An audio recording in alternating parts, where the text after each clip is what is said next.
승리자 그리스도에 대해서 살펴보겠습니다. 승리자 그리스도.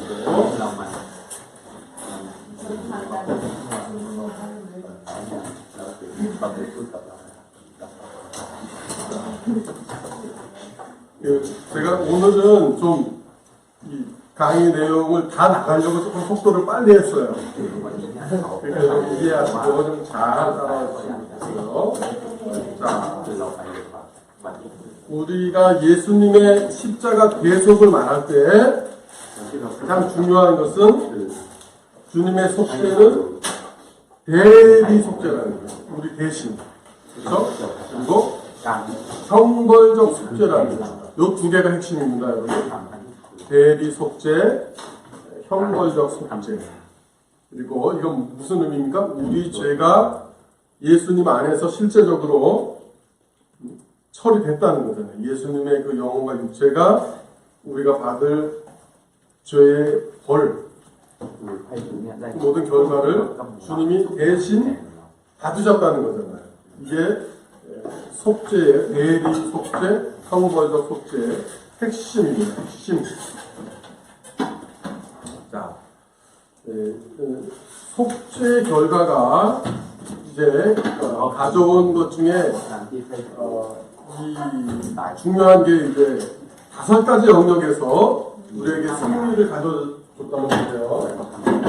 이걸 여러분 꼭 기억하시면 좋겠어요. 루터가 아주 기가 막히게 표현했어요.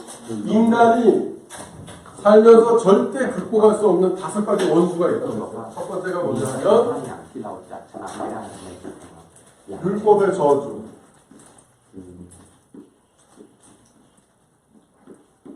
이건 인간이 도저히 어찌해 볼 수 없다. 두 번째, 하나님의 진노. 세 번째,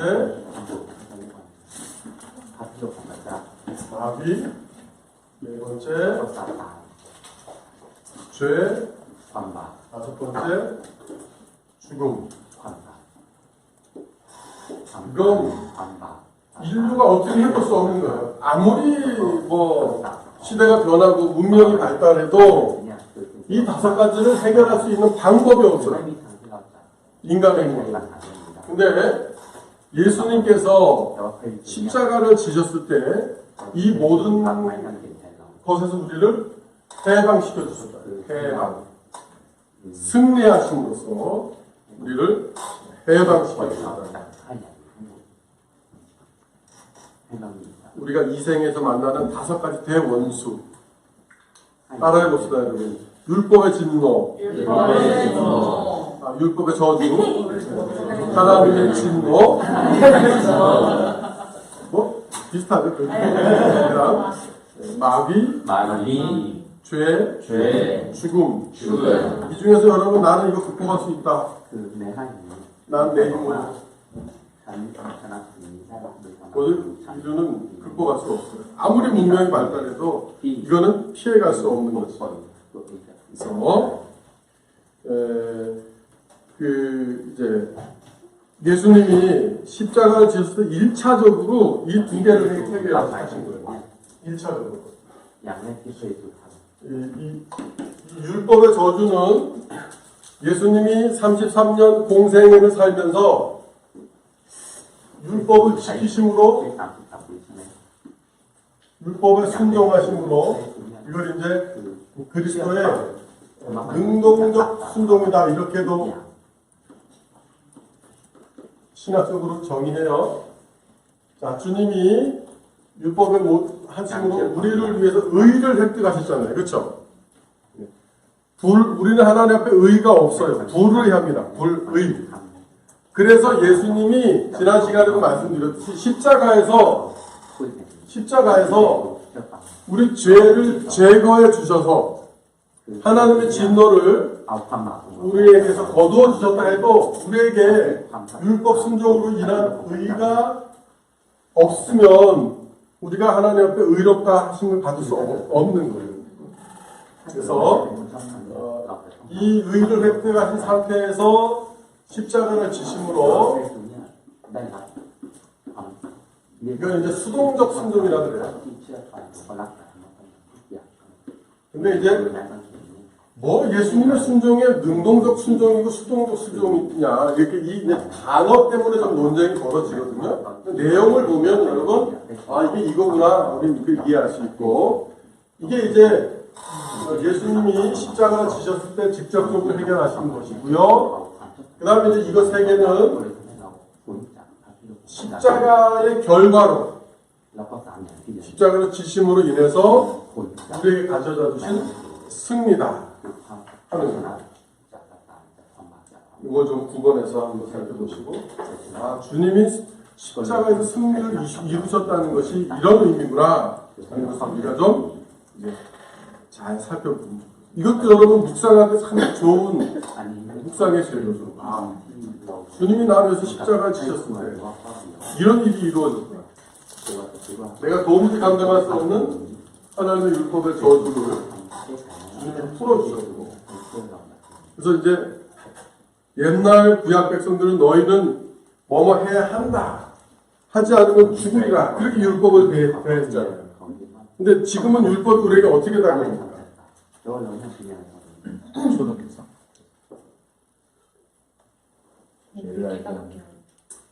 그것도 맞는데 좀 더 적극적으로 보면 어떤 그 죄수가 있었어요. 근데 이 사람이 이제 그 어떤 죄 때문에 갔냐면 그 도둑질하는 죄 때문에 감옥에 간 거예요.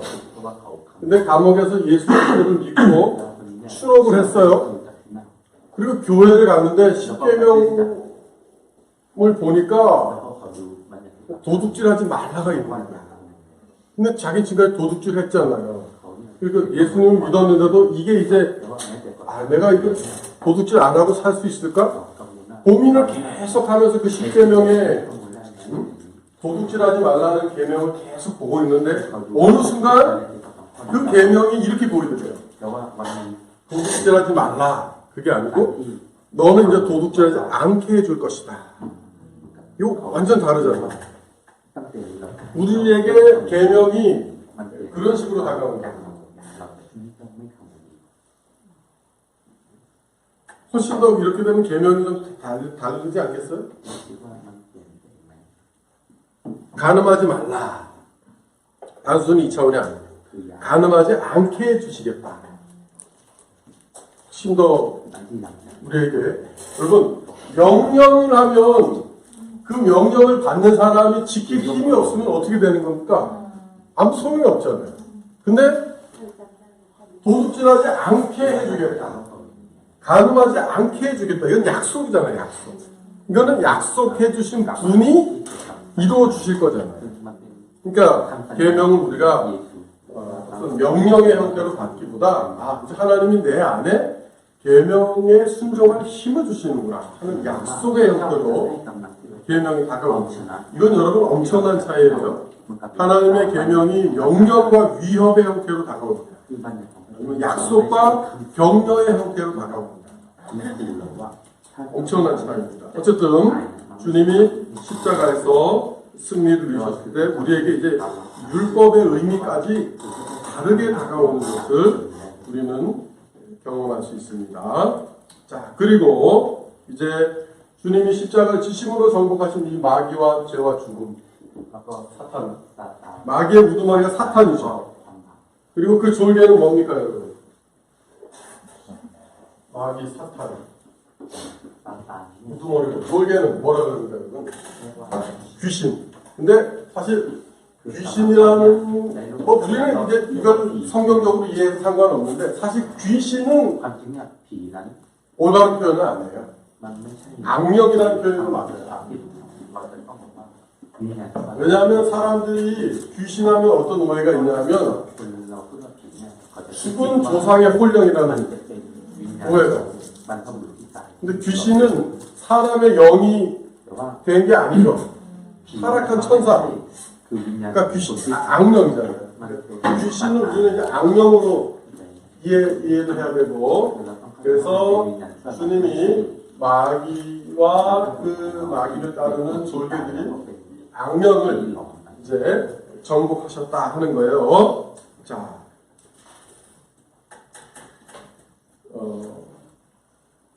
예수님이 십자가를 지셨을 때 마귀가 분명히 회심의 미소를 지었겠죠.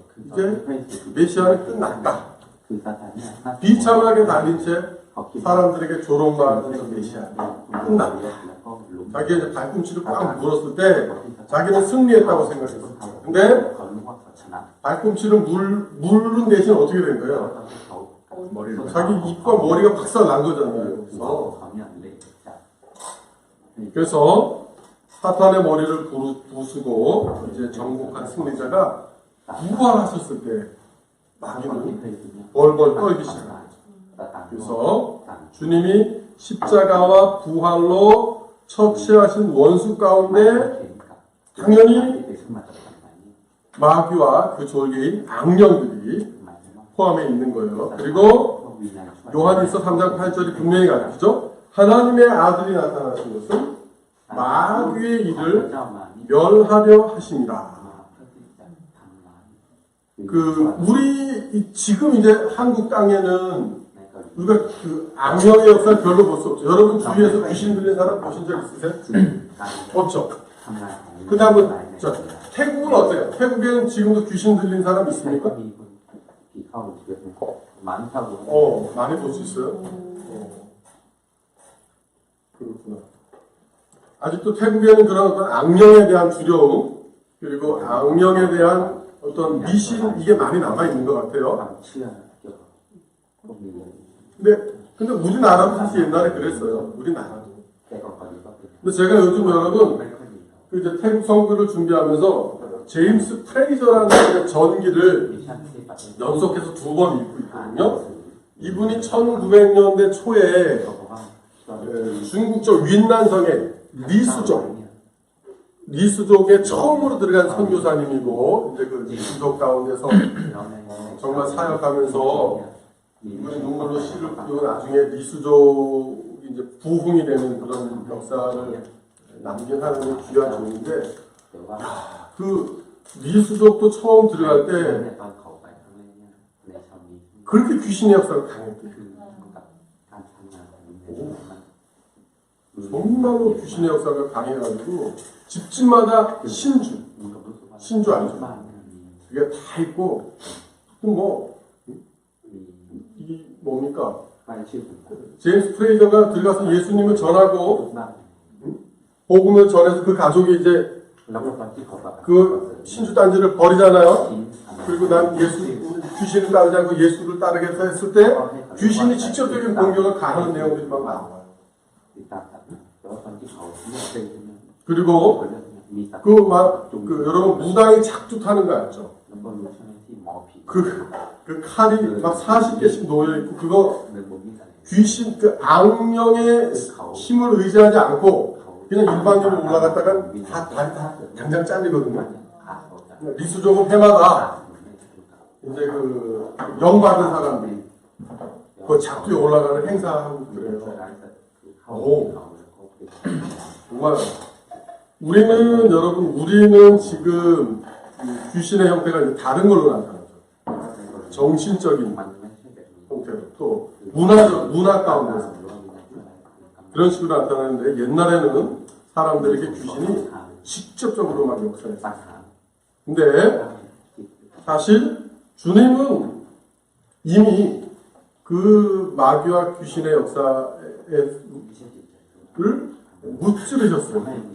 그걸 우리 그리스도는 알고 믿는 것이고 그걸 믿지 못하는 사람들에게는 여전히 귀신이 그들의 목줄을 쥐고 있는 거예요. 그러나 분명한 것은 주님에 의해서 마귀는 통치권을 이제 잃었어. 그래서 골로새 2장 15절 이렇게 말하는 거죠. 통치자들과 권세들을 무력화하여 드러내 구경거리로 삼으시고 십자가로 그들을 이기셨습니다. 여러분 십자가 생각할 때 우리가 너무 우리가 배운 대로 눈물을 흘리고 죄를 회개하고 이런 측면도 있지만 주님이 마귀를 이기셨다는 이 승리적인 측면도 우리가 생각해야 돼요. 십자가 앞에서 우리가 용기를 내고 여러분도 살면서 영적으로 공격당하는 걸 느끼실 때가 있을 거예요. 민감합니다. 그럴 때 주님의 십자가를 바라보면서 선포하는 기도를 하세요, 여러분. 직접 대놓고 악한 영아 나에게서 물러가라. 내 가족에게 물러가라. 이런 선포 기도도 할 수 있어야 돼요. 선포 기도도. 제가 신학교 2학년 때 악령이 기도만 하나 교회 가서 기도하려고 머리만 숙이면 어떤 일이 일어났냐면 시벌건 남자무당 박수무당이라고 박수무당이 와서 저를 계속 노려보고 있는 이 밑에서 이렇게 내 기도하려고 공개했어요. 그거에 한 1년을 시달렸어요. 1년. 야, 정말 그때 아내 말로는 제가 제정신이 아니었어요. 그리고 그때 저한테 어떤 시험이 왔냐면 자살 충동이 그렇게 많이 일어났어요. 막 지나가다 보면 저 차로 막 뛰어들고 싶은 생각이 막 나고 그리고 제 입 안에서 하나님을 모독하라는 막 이게 막 그때 정말 1년 제가 괴롭힘을 당해와서 이 귀신에게 그 괴롭힘 받는다는 게 어떤 건지 제가 확실히 알았죠. 근데 이건 뭐 일반적인 체험은 아닌데 분명히 여러분도 영적으로 민감하면 악령이 여러분에게 도전하는 걸 느낄 수도 있어요.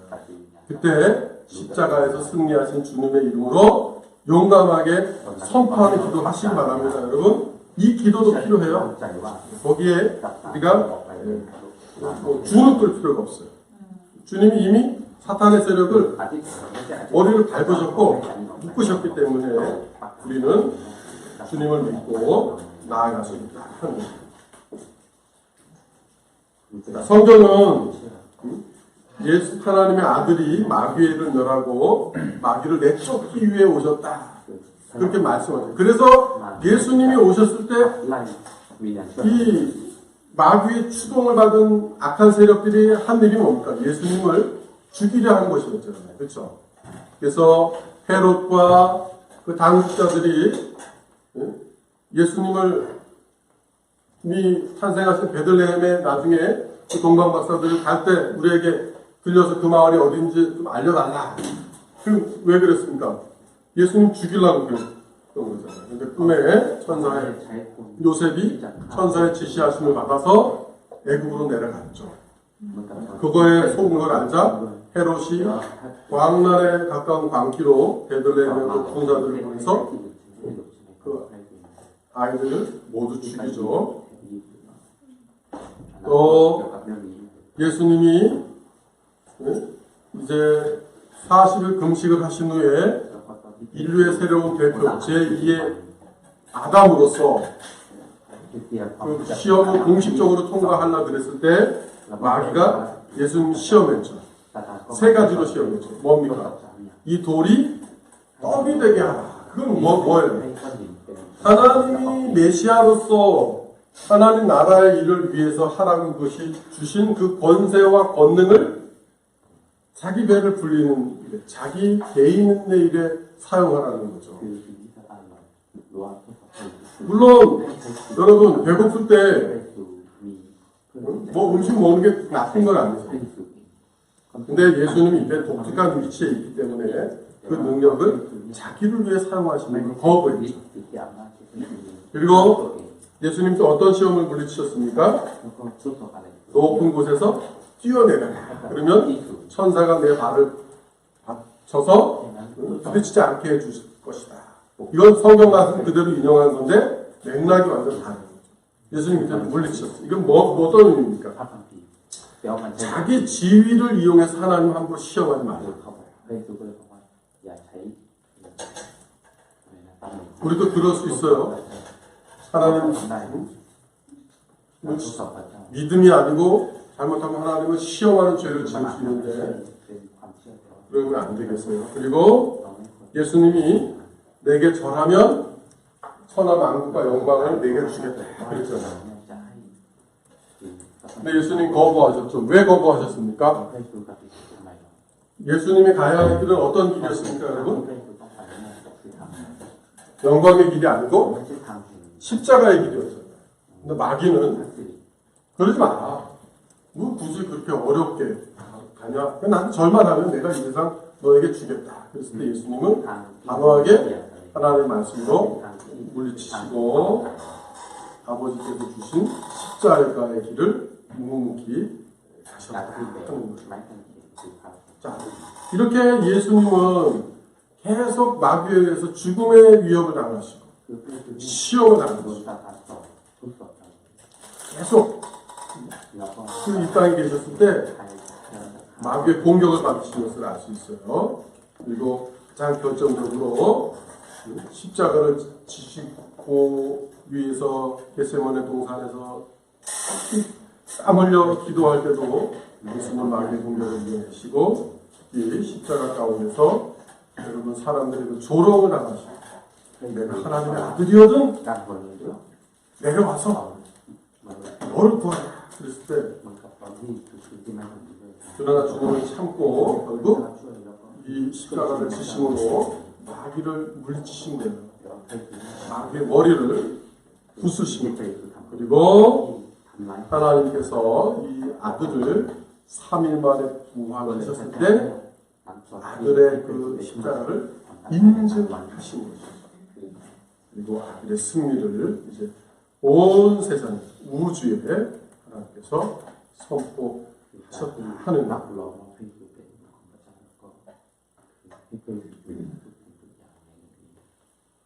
여러분, 예수님이 이렇게 가신 승리의 길을 보면서 우리도 우리가 이 세상에서 믿음으로 주님의 뒤를 따르고 믿음으로 승리하는 게 어떤 길인가 하는 게 보이지 않겠어요, 여러분?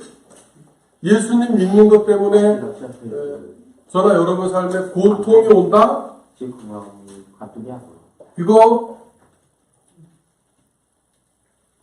막 신나게 받아들일 수는 없지만 분명히 하나님이 여러분을 인정하신다는 표시예요. 여러분이 믿음 때문에 쉽지 않은 길을 가고 부모에게 오해를 받고 친구들에게 쟤 왜 저래? 저렇게 해야 돼? 그런 비아냥을 들을 때 여러분 용기를 내시기 바랍니다. 주님이 가셨던 길이 바로 그 길입니다. 저도 뭐 충분히 인정하지만 50 넘어서 선교를 나가겠다 그러니까 주위에서 이제 비판을 해요. 뭐 그렇게 늦게 나가냐? 좀 일찍 나가지. 근데 그냥 하나님의 뜻이라는 걸 제가 믿고 그냥 나갑니다. 뭐든지 다 우리가 주님의 일을 할 때 여러분 지지만 있는 게 아니에요. 비판도 있고 때로 뼈아픈 지적도 있어요. 그러나 그것까지 우리가 겸손하게 감당하면서 주님의 제자로서 주님의 길을 가야 되겠다. 이게 바로 여러분 주님이 승리하신 길이에요. 주님이 가신 십자가의 길이에요. 만약에 하나님께서 성부께서 성자에게 십자가 임무를 맡기셨는데 성자가 그 능력을 다 십자가를 지시지 않고 다른 일에 드러내서 그러면 성부 하나님의 인정을 받을 수 없고 우리의 구속도 이루어질 수 없죠. 그렇죠? 그러니까 이 사실을 꼭 기억해야 됩니다. 한국 기독교가 너무 지금 외형적으로 영광적으로 물질적으로 거대해졌어요. 이게 참 양날의 칼이에요. 하나님이 주신 이 복을 잘 사용해야 되는데 그러지 못한 모습들이 많이 보이잖아요. 근데 그게 처음부터 의도적으로 그랬을까? 아닌 것 같아요.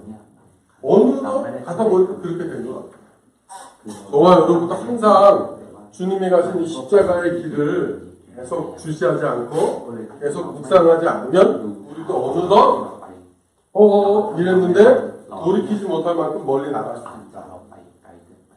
어쨌든 주님이 가신 이 마귀를 정복하신 십자가의 길이 바로 하나님 아버지께서 허락하신 길이고 그것이 진정한 승리의 길이었다 하는 것을 저와 여러분이 기억하고 우리도 그 길로 가야 하는 것을 계속 기억하면 좋겠습니다.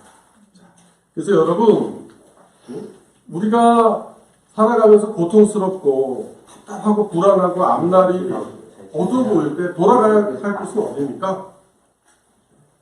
십자가 앞에 십자가 앞에 나가서 주님을 바라보면서 거기에 우리의 이 답답함과 고통과 불안을 다 내려놓고 주님 앞에 우리의 아픔을 말씀드리고 도와주시도록 호소하는 것. 십자가를 보면서 하나님의 사랑이 정말 자기 아들을 아끼지 아니하시고 우리에게 내주신 아버지의 사랑이 얼마나 하는 것을 기억해야 되겠습니다. 표적 중에 표적, 예수 그리스도의 십자가 아니겠습니까? 이만한 표적이 우리에겐 없다. 자, 그리고 예수님이 십자가에서 마귀의 일을 멸하셨죠. 그 다음 이제 예수님께서 죽음을 멸하십니다.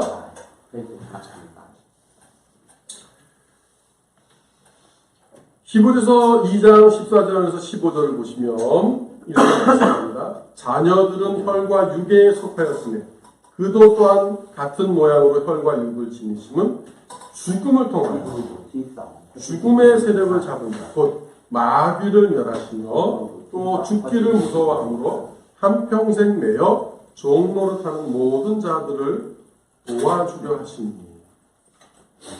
죽음은 인간은 피해갈 수 없는 원수입니다. 죽음.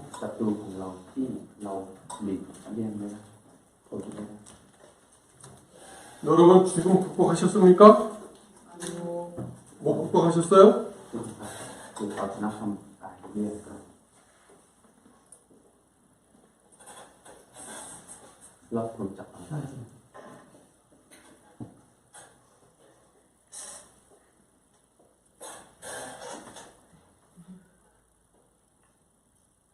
여러분 이미 극복했어요.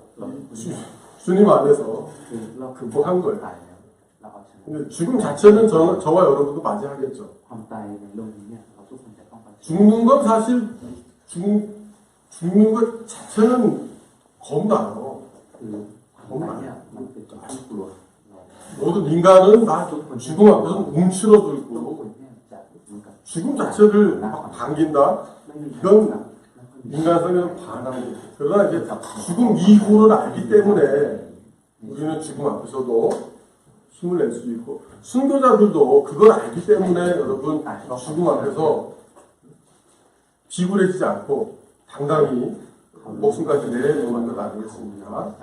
자, 근데 사실 죽고 사는 건 하나님의 영역이잖아요. 근데 마귀가 죄가 들어왔을 때 이 죽음의 영역을 잡고 인간의 이 가장 약점인 죽음을 잡고 세력을 행사하는 거죠. 그래서 죽음을 사망에 쏘는 것이다. 사망에 쏘는 것.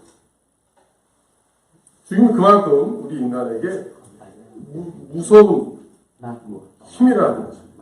마귀가 이 세상의 신이 되어가지고 지금 불순종의 아들들 가운데서 역사하면서 가장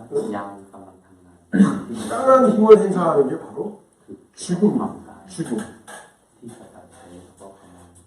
죽음은 그래서 마귀가 가장 강력하게 인간에게 사용하는 무기예요. 죽음 앞에서 용감하는 사람은 없어요. 죽음이 뭔지 몰라가지고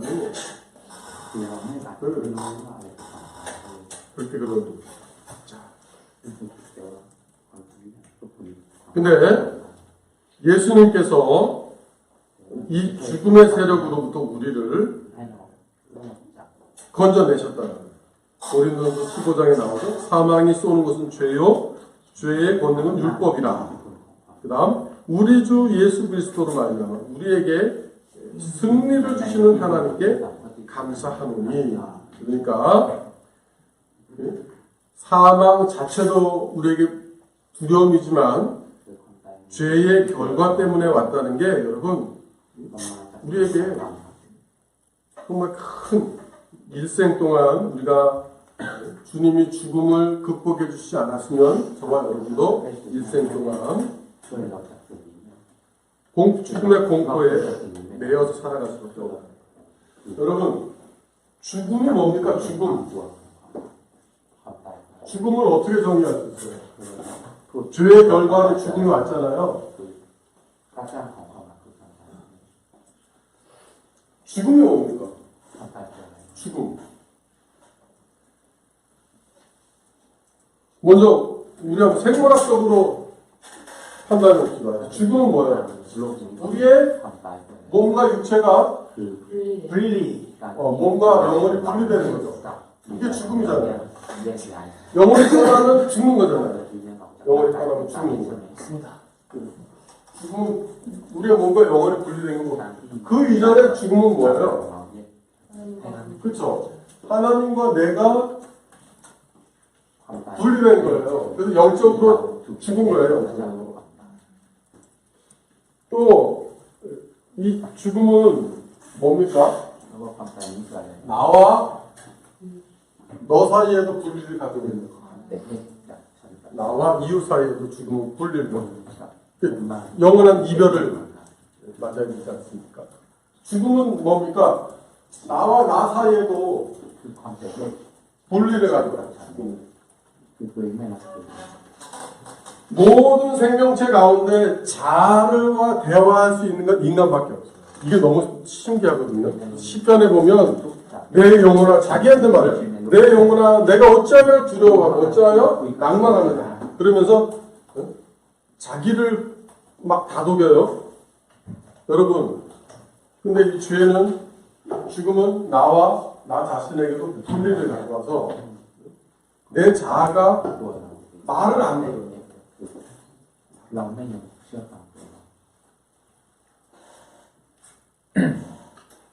이게 비극이죠, 비극.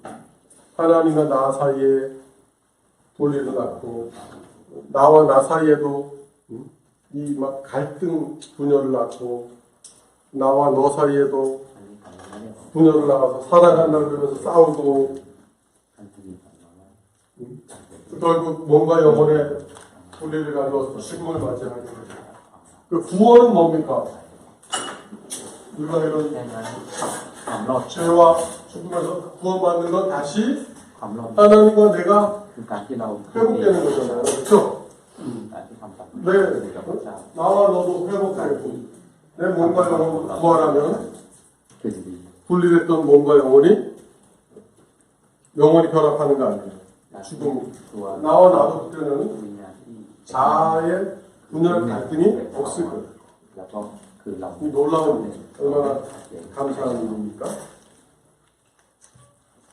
하나님 믿지 않으면 인간은 이렇게 분리되고 죽을 수밖에 없는 거예요.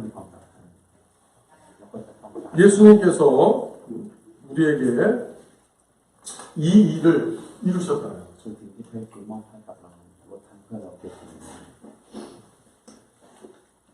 그래서 히브리서 2장 14절 15절 말씀을 보면 우리 주님이 십자가에서 죽으심을 통해서 사탄뿐만 아니라 죽음까지도 정복하셨다는 사실을 우리는 분명히 알 수가 있어요. 그래서 우리는 죽음 앞에서도 여러분 담대해질 수 있는 거예요.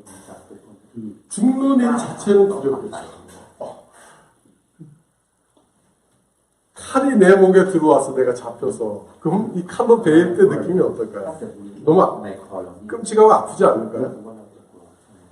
죽음 자체는 죽는 과정은 여전히 우리에게 두렵죠. 그러나 우리는 이제 죽음의 결과 거기에서는 주님이 우리를 맞이해 주신다는 걸 알기 때문에 우리는 죽음 자체에 대한 두려움은 극복한 상태다 하는 겁니다. 아직 젊으니까 죽음에 대한 생각 별로 안 하시죠? 여러분도 한 50 넘고 살다가 어느 순간 내가 인생도 다 실패하고 몸도 막 아플 때가 올 거예요. 그러면 아마 여러분도 그때 죽음이 뭔지 심각하게 생각하실 때가 오는 거죠. 그때 배운 걸 한번 잘 묵상해 보시기 바랍니다.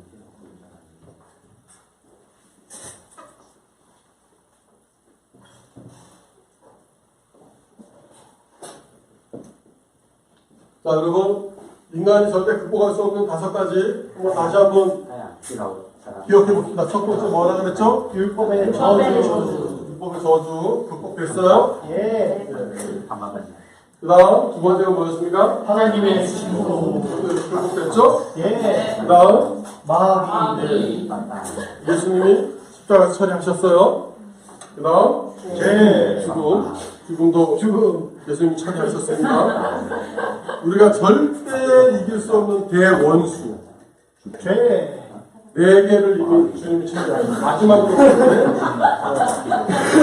주님이 이 죄, 어떻게 보면 이 죄가 우리한테 지금 제일 실질적인 문제예요. 그렇지 않아요, 여러분? 맞습니다. 죄 진짜 이 원수. 응? 예수님을 믿는데도 나를 여전히 괴롭히고 끌어내리는 이 죄.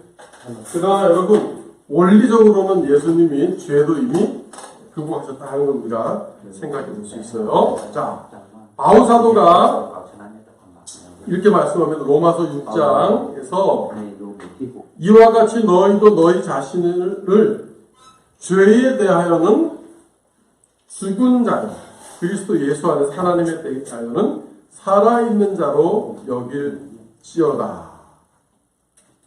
여기라고 그랬죠. 여기라.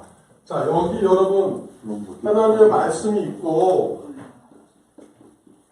자, 너희는 죄에 대해서 죽었고 하나님에 대해서 살았다. 이 말씀이 있어요. 여기 이제 우리 현실도 있어요. 근데 말씀과 우리 현실이 일치합니까? 여러분, 죄에 대해서 죽었어요?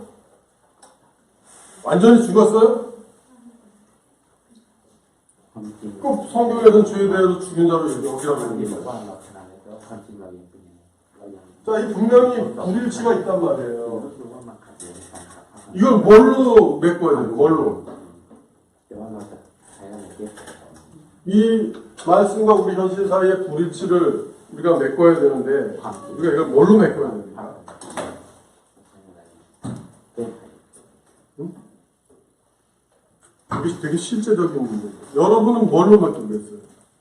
한나자매님, 나의 현실과 하나님의 말씀 사이에 내가 불일치하는데 이걸 어떻게 메꿔야 돼요? 고민해 보세요. 뭘로 메꿔야 돼요? 세진영님, 미안자면 어떤 답이 있습니까? 뭘로 메워야 되는지? 네? 아니, 말씀과 현실 사이에 여기에 대해서 한번 누가 좋은 의견 있습니까? 그것도 좋죠. 맞아요. 성령의 능력으로 메꿔야 되고 믿음으로 메꿔야 되고 믿음을 발휘해야 돼요. 믿음을. 분명히 여기서 여기 씌어다 원리를 말했잖아요. 원리. 그러면 이제 그렇게 여기라는 거예요. 그렇게 여기고 그렇게 하라는 거예요. 그래서 죄에 대해서 죽는 것, 하나님에 대해서 사는 것, 이게 이제 우리 성화의 죄 죽임, 그다음 하나님에 대하여 삶, 성화의 핵심이에요, 여러분. 우리 성화의 핵심, multiplication, MOR,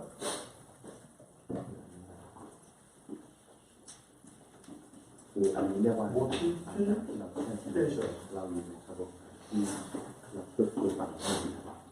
그다음 하나님께 대해서 하는 건 vivification.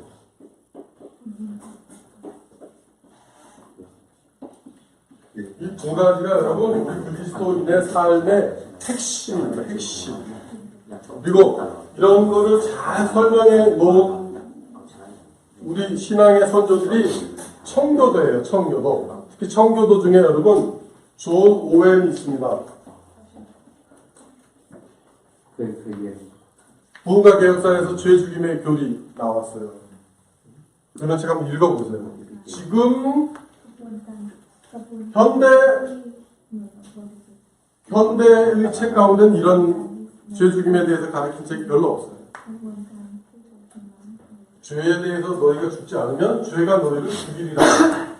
심각한 문제예요.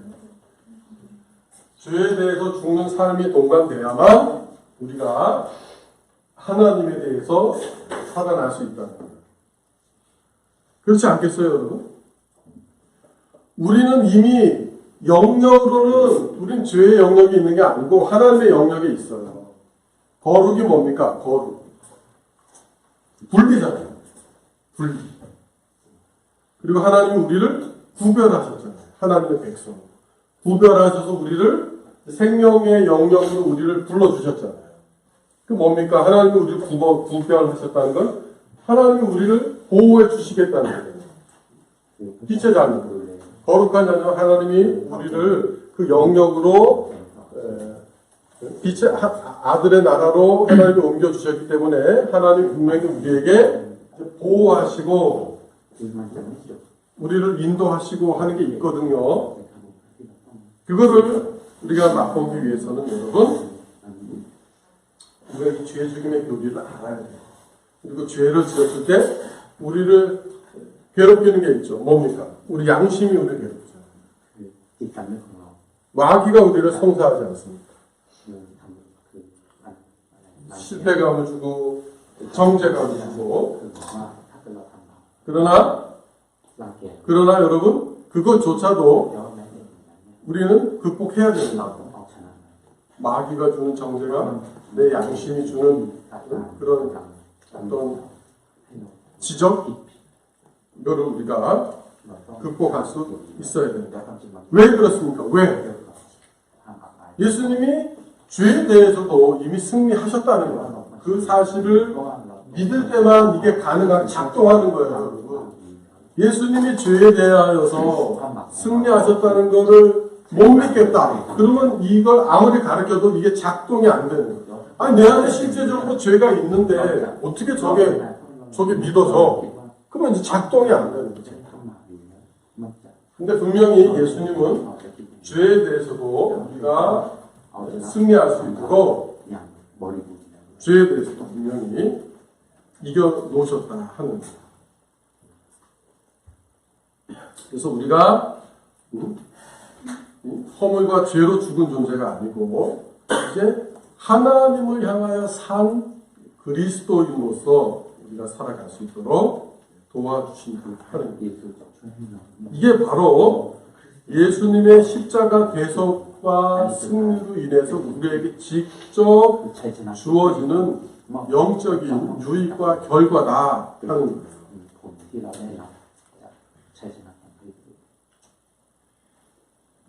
우리 주님의 사역의 결과 하나님은 이제 만족하셨고 우리와 화목을 이루셨어요. 그래서 자기도 의로우시고 예수 믿는 우리도 의롭게 하나님은 해주십니다. 이게 로마서 8장에 나오는 사도 바울의 유명한 선언도 누가 정죄하리요? 누가 능히 하나님께서 택하신 자들을 고발하리요? 없다는 거예요. 성부 하나님이 우리를 이렇게 인정해 주셨기 때문에 의롭다 하시는 이는 하나님이십니다. 이 모든 일로 말미암아 하나님과 우리 사이에 놀라운 변화가 일어납니다.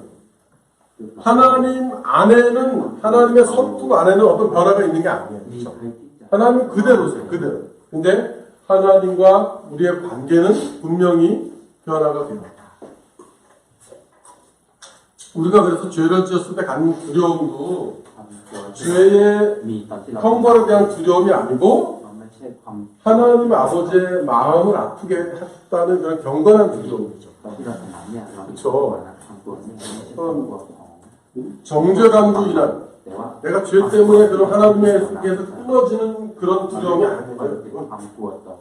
근데 잘못해서 하나님의 자녀임에도 이런 율법적인 두려움에 사로잡힌 사람들이 있어요. 이러면 경건 생활에 힘을 못 내요. 죄책감이 눌려가지고. 그럴 때 이제 심리적인 문제가 있거나 악한 영의 영향을 받으면 영혼에 이제 심각한 문제가 생깁니다. 죄책감에 사로잡혀서 거기서 헤어나올 수 없으면 여러분 그 정신적인 문제까지 발전할 수 있어요.